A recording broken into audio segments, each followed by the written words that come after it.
was dust, and I was inside Earth. Huge boulders just bombarding, but I could feel with my eyes. These strange images and sensations are part of the experience of the drug called LSD. But this scene shows LSD as it looks and sounds far from the glare of the headlines in serious medical research. LSD, the subject of a Senate investigation, the same drug that has been condemned as a social menace, as a source of delusions and aberrations, of kicks that often end in disaster. To science, it is all this, but also something more, an uncharted tract on that farthest of all frontiers, the human mind. Here is Dr. Stanley F. Eulis, Assistant Surgeon General of the United States and Director of the National Institute of Mental Health. LSD, it must be pointed out, is an extremely potent drug. 100 micrograms, which is an infinitesimal amount, really. It's roughly 1/30 millionth of an ounce, can affect very, very startling changes in an individual.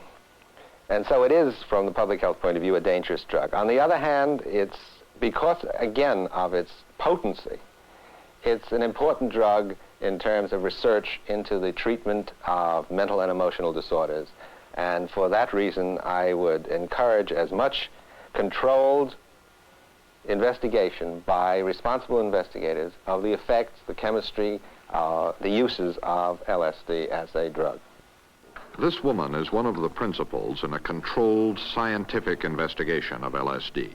She is Mrs. William McGinnis, a Baltimore housewife in her late 40s, a former art teacher with a son at college, a married daughter, and a grandchild, a month-old girl whom she hasn't yet seen, because at this moment, in October 1965, she is a patient at a state mental hospital in Maryland.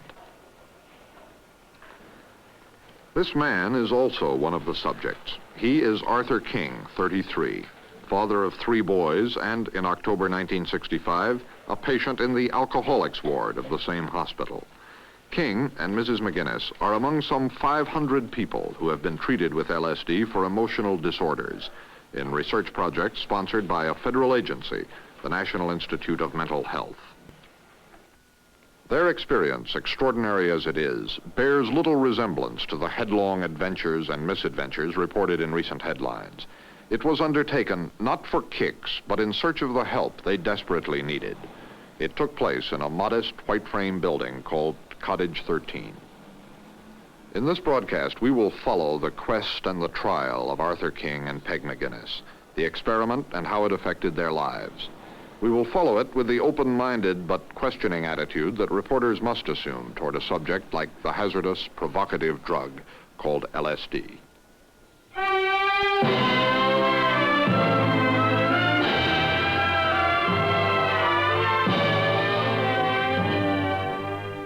CBS reports LSD, the Spring Grove experiment, with Charles Kurland. LSD, lysergic acid diethylamide, a chemical compound, an accident of research. It resulted from a Swiss chemist's experiments during the 30s with medicines derived from a plant fungus. It proved easy to make, incredibly potent.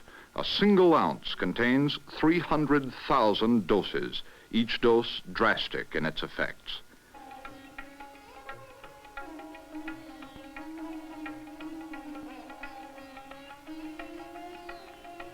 In these pictures and this music, researchers have tried to reproduce the eerie effects of LSD. This is an excerpt from a psychological research film. This fantastic imagery, forms merging into other forms, boundaries dissolving, this is a crude facsimile of the experience described as psychedelic, mind-altering, which turns the senses inside out. Sounds may be seen, and colors heard. Words, ideas may be felt.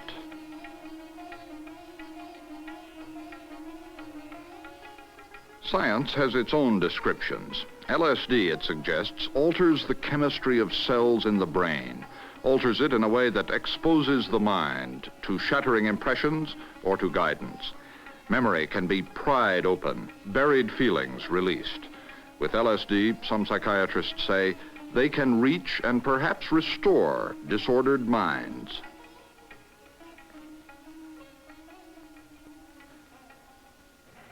This is a mental institution, Spring Grove State Hospital in Baltimore.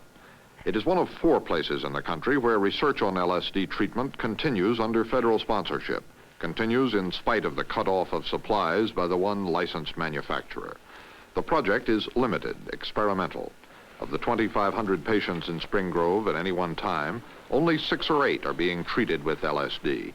Not as a cure in itself, but as a tool of psychotherapy, and only after weeks of testing, briefing, consultation. It begins like this. When were you admitted to the hospital? It was about 5 weeks ago. What type of admission was it? It was not voluntary. I was committed. Yes. And who actually brought you to the hospital? My husband and 6 policemen and 3 police cars. In the autumn of 1965, Mrs. Peg McGinnis is being screened for possible LSD therapy after a severe mental breakdown. She has progressed just far enough to understand her own symptoms. About 4 years ago, as I recall, something seemed different in my life. And I'd been happily married and always busy and productive, and I was teaching school, and I had 2 teenage kids, and something seemed empty. I couldn't put my finger on it. And so I discussed it with my husband, who is very busy, and was very busy, and so he didn't take much account of it. And I said I felt he was ignoring me. And I was dramatic and said I would leave him if he didn't pay more attention to me. And I distinctly remember this. It was around October. So he said, all right, I will try to pay more attention to you. And then in February that year, I left him the first time. It was just a gesture. I took off and real dramatic. I went to Hagerstown, which wasn't far. And I was gone a couple of days.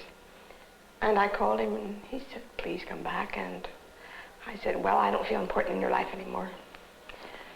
And talking over with other ladies my age, it seems a lot of them felt this way, even though I was very busy, plenty doing. And I didn't think it was sickness. As a matter of fact, when I was admitted over here, I didn't think it was sickness. I thought he was sick and I was well. Well, that kept on for about a year and a half, maybe even 2 years, off and on. Times of feeling that there was something wrong with my life. Things weren't turning out the way I'd expected. I don't mean fairy book stuff, but really, I felt odd and kind of empty. And so my husband said, well, then I decided, well, if he's different toward me, there must be somebody else. And so he said, well, if you think there's somebody else, and of course he declared there wasn't anyone else, if you think there's somebody else, come up with something. Of course, I thought then he was meeting I wasn't sure it was one girl or several girls inside. First delusion that I had was one time when I followed up a license number from a car, and I went to this particular house, and my daughter was with me, and it was a little neighborhood with all the little square houses and the flowers, and this one address was very morbid looking. Grass up high, windows, blinds drawn, and I thought, a rendezvous, and here I am. And no one answered. The door was ajar, but no one answered. It was real spook stuff. And I thought, well, it must be something other than just having an affair. There must be some illegal mess that he's involved in. So there's a lot to go into to tell you about the police, but the thing that really climaxed it was that there was a bank robbery in Maryland, and it was just happened to be in the area where my husband works. I was sure it was he. And I was terribly concerned they was going to do something worse. So finally, I went to the FBI, and I talked to a very important person there, and he took me seriously. Well, I was convinced. And he took me so seriously that he called the agent in Maryland, and they dragged my husband, not dragged, but they arranged to have him go up, and he had to take a lie detector test. And he came through with flying colors because he wasn't involved. And the person out there had been so very nice to me and was most sympathetic and concerned because I was suffering so. Called me to tell me that my husband wasn't involved. They cleared him, and I said, he conned you. Peg, do you have any trouble sleeping? Well, I sleep fine now. But before, this summer when I was sick, I didn't sleep all summer. I was sure my husband was gassing me. It was coming in through the attic or the water faucets or something. And I slept outside on the lawn. I slept in the car on rainy nights. And I didn't sleep one night through all summer long.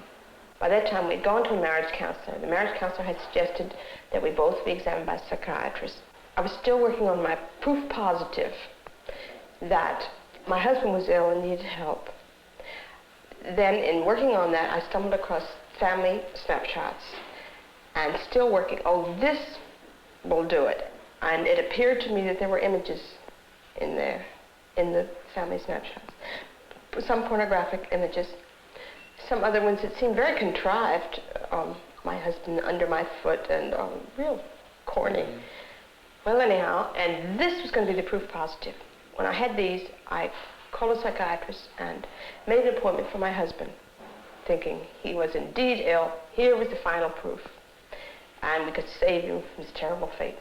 So we went to a psychiatrist, and the psychiatrist talked to me about 15 minutes, and talked to my husband, and then he handed my husband the papers for me. And along came 3 police cars, and 6 policemen, and my husband. And I didn't panic. I thought, well, that fool, just look what he's doing. And I knew they'd come for me. And I insisted that the policeman show me the papers. And all I saw was the first sentence, and it said that I was insane. Shocked. And I was. At the same time that Peg McGinnis is starting her course in October 1965, Arthur King is also being interviewed at Spring Grove to see if LSD might help him. Otts, as he is usually called, is a college dropout who twice got to the eve of final exams and then got drunk instead. He also drank his way through the service, a succession of jobs, and a series of half-hearted cures, with no results but a growing sense of defeat. Well, I was living with my family, my wife and 3 children in South Baltimore. I'd been drinking quite heavily right before I came into the hospital. I went to the family doctor, and he gave me some pills, and he asked me to go home and take them and just relax.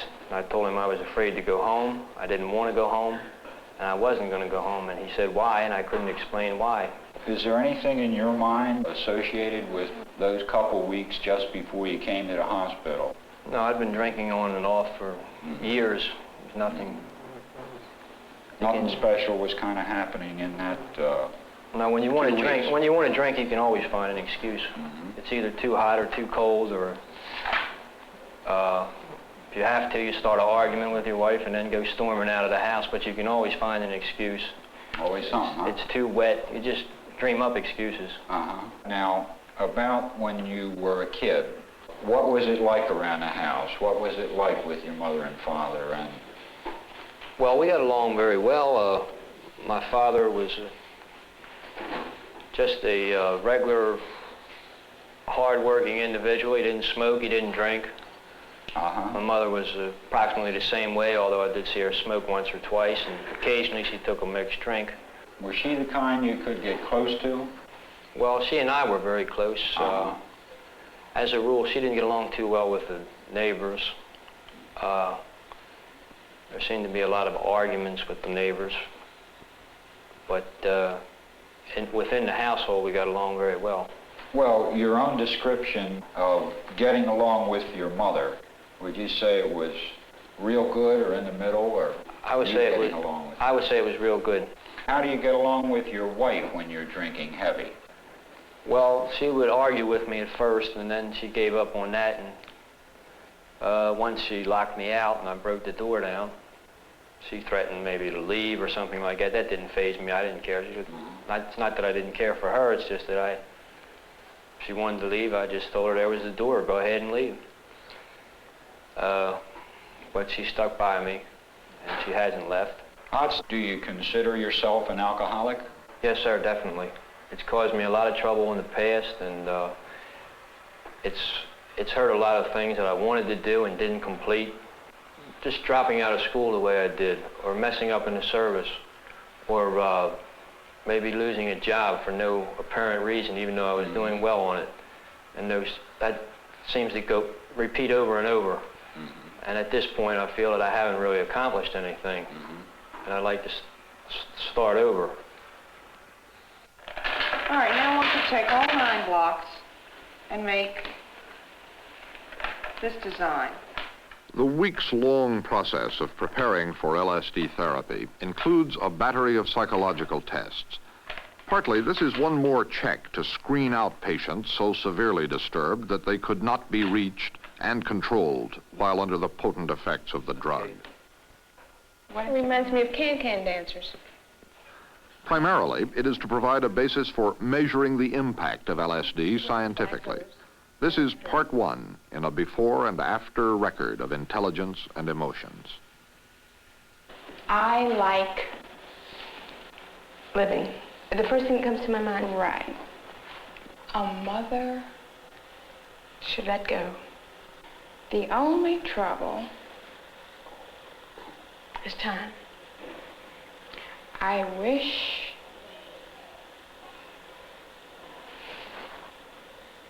Time would go faster.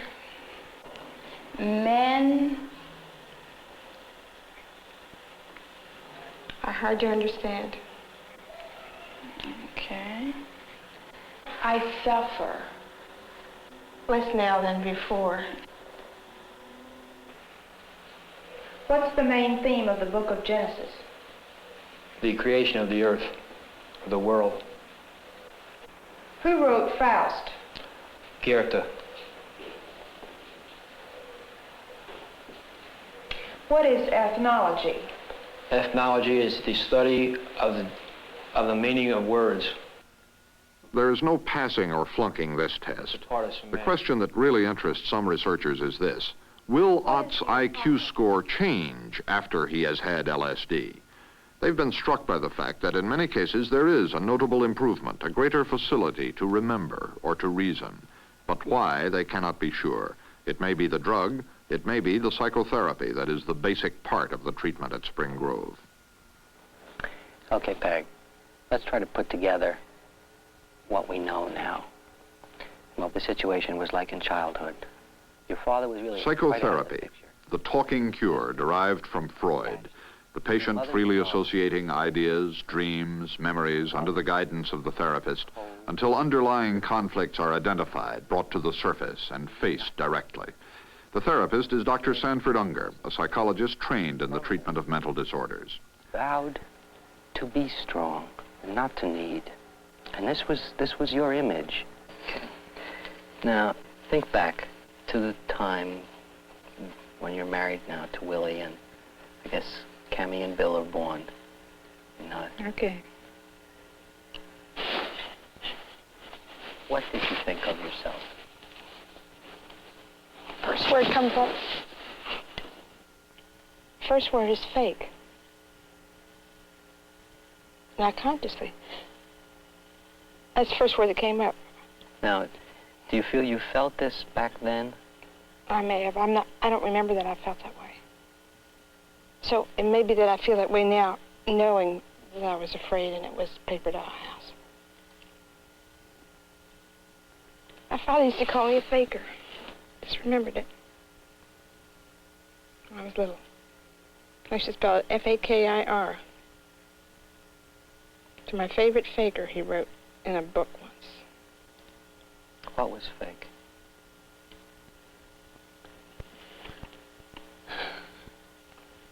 I don't know. Because I didn't,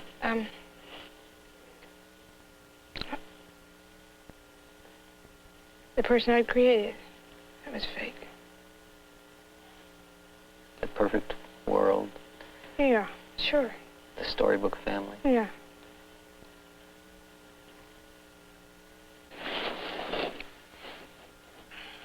Peg, are we playing a game now? No, hell. Mm-mm.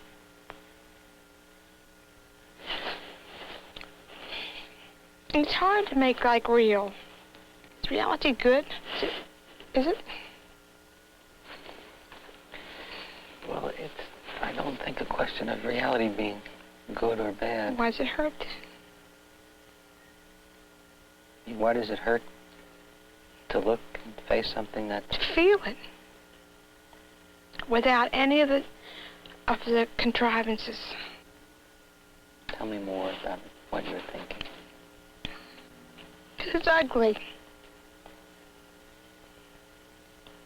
I don't know. I'm saying what I honestly think right this minute. Reality is without beauty.